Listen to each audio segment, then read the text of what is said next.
A beautiful day in the Halston Mountains where the Blue Ridge meet the Smokies. We have clear skies and very pleasant temperatures. And good afternoon, everybody. I'm Bob Jenkins, and welcome to Bristol International Raceway. Last weekend, we were at the track Too Tough to Tame, Darlington, and today an equally as tough racetrack.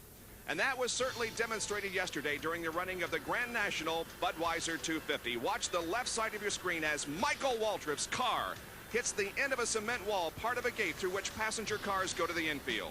The car disintegrates upon impact. Somewhere in the debris and the rubble sits Michael Waltrip. The crowd is hushed.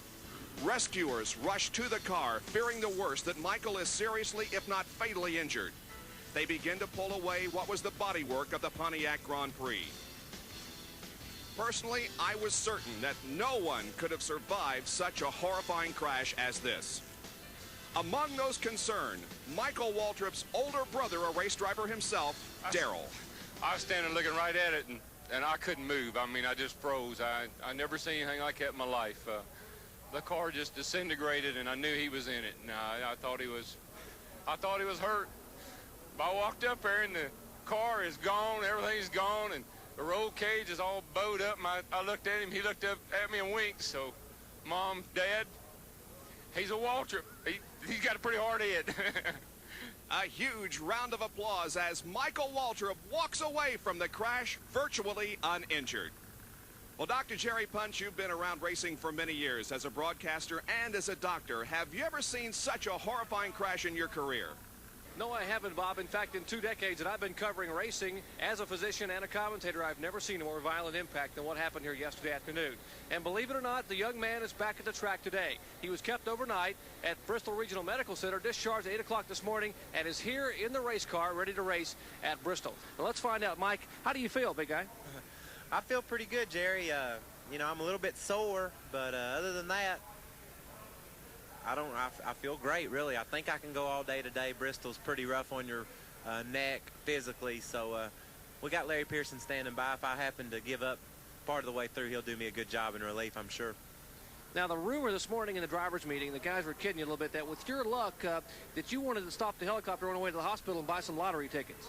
Well, I tell you what, I didn't realize when I left here the significance of the wreck. In fact, I asked my car owner, Chuck Ryder, I said, do you think we can fix that thing, you know, and get her ready to run again? And I said, because I didn't hit nothing with the back, I just hit with the front. And he said, no, I don't believe we can fix it. And when I saw it on TV last night, I know why everybody was so scared. It scared me, and you know, I just think the Lord spared me for some reason.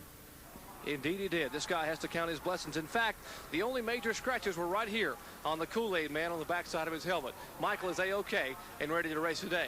But he certainly has to feel fortunate. Isn't that right, Benny Parsons? Jerry, thank goodness stock car racing accidents don't get any worse than that one yesterday Michael Waltrip had. And he was able to walk away from it. And that's all the racing fraternity has been talking about overnight was Michael's accident. And there's one guy that's thrilled to death they're talking about something else than besides himself. Ernie Irvin and Ken Schrader at Darlington last week got together, and 10 cars involved in an accident. Here's what they had to say about it. I didn't know that Ernie was 10 down. I don't know what Ernie was doing up there 10 down.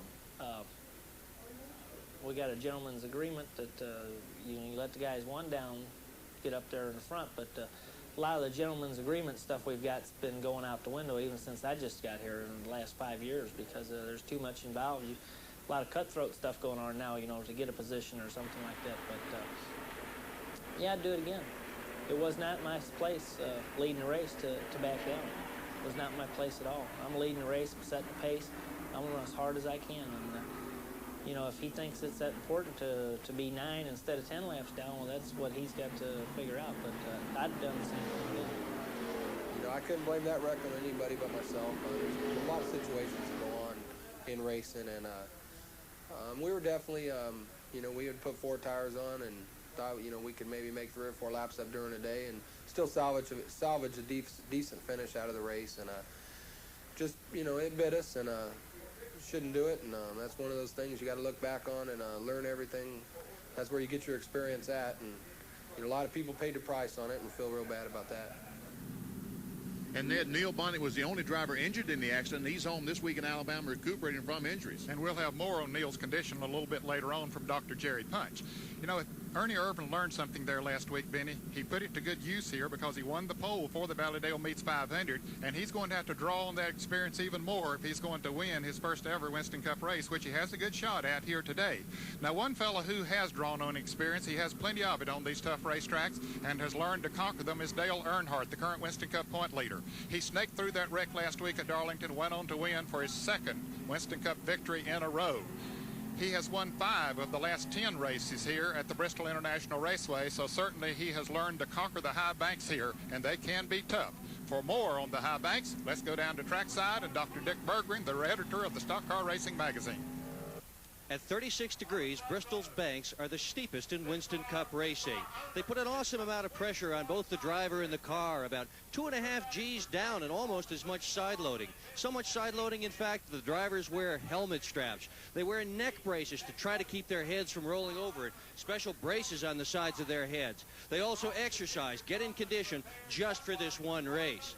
The track isn't too tough on engines, but boy, it sure is tough on chassis. If anything's going to break in a race car, this is the place that's going to break it.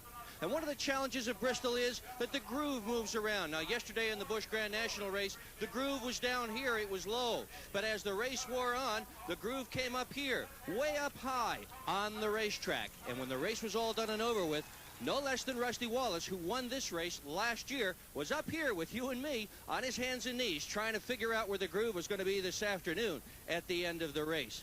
And just above this groove, some fresh sealer that nobody has run into, a no man's land. And anybody who gets up there is going to be on his knees for sure and into the wall. This place is one of the ultimate challenges for both men and machines. And the banks weren't always that steep. In 1961, when the track opened, they were only 22 degrees. But in 1969, the track was reshaped and remade.